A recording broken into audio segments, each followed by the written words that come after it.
I'm not looking for a handout, just more of a way out. The small apartment isn't where Leslie Williams wants to be, but here she is. Our living room still waiting on to get my couch out of storage. The single mother of 3 is getting temporary help from the Heartland House, a transitional housing program for homeless families with children. They moved in 2 weeks ago. Because if it wasn't for them, we would literally be in the streets. Williams left a dangerous situation only to find her family without a home. She just got a new job, but it's only part-time, bringing in $680 a month. I can't make it, and then when you have a vehicle that's a gas guzzler and then it's kind of a clunker, so there's issues with that. It's hard. It's very hard. Because this apartment is only temporary, Williams put her name on a waiting list alongside 3,600 other people asking for help from the Sioux Falls Housing and Redevelopment Commission.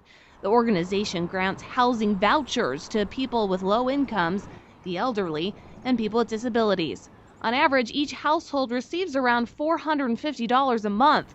Subsidies are based on 30% of the gross household income. For example, a family making just over $1,300 a month living in a $600 apartment will have to pay $400 a month in rent. Their landlord then receives a $200 voucher. However, the wait time to get this rental assistance, up to 5 years. I was discouraged. I was like, what's the point? 4 or 5 years? I can be on my own and set in that time frame. After a public records request, KELOLAND News found people making much more money than Williams in the program, and in some cases, more money than the Sioux Falls median income. Overall, we found 509 households in Sioux Falls above federal poverty guidelines, based on the number of people living in the home.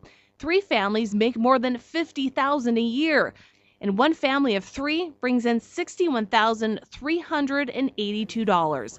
Numbers enough to bring Williams to tears. I want to cry right now because for somebody making $850, struggling, constantly have doors closed in your face, and basically they're making it so that their family is good and secure and can have money in their savings and bank account while I'm struggling from day to day.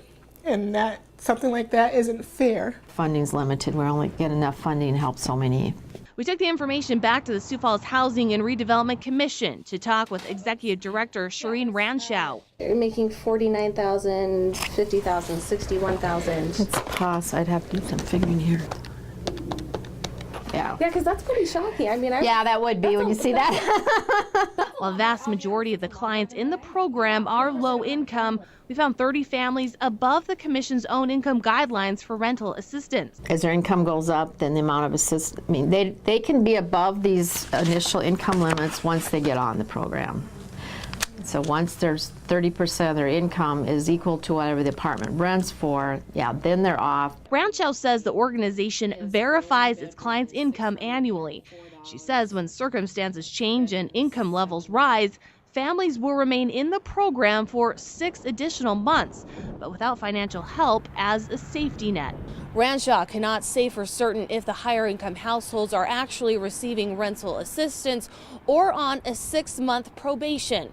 But either way, they're still on the program, taking up room from someone else who's waiting years for help. As we look at the dollars we have available, what the average assistance is being paid out, and then based on that, we determine if we can give someone else a voucher. So it's coming together. It's not there yet. It could be 2019 before Williams' name is at the top of the waiting list for rental assistance. It hurts, but in another sense, that's just the reality. Until then, she's committed to doing everything she can to give her boys a good home, however temporary it may be. With EYE on KELOLAND, I'm Hailey Higgins.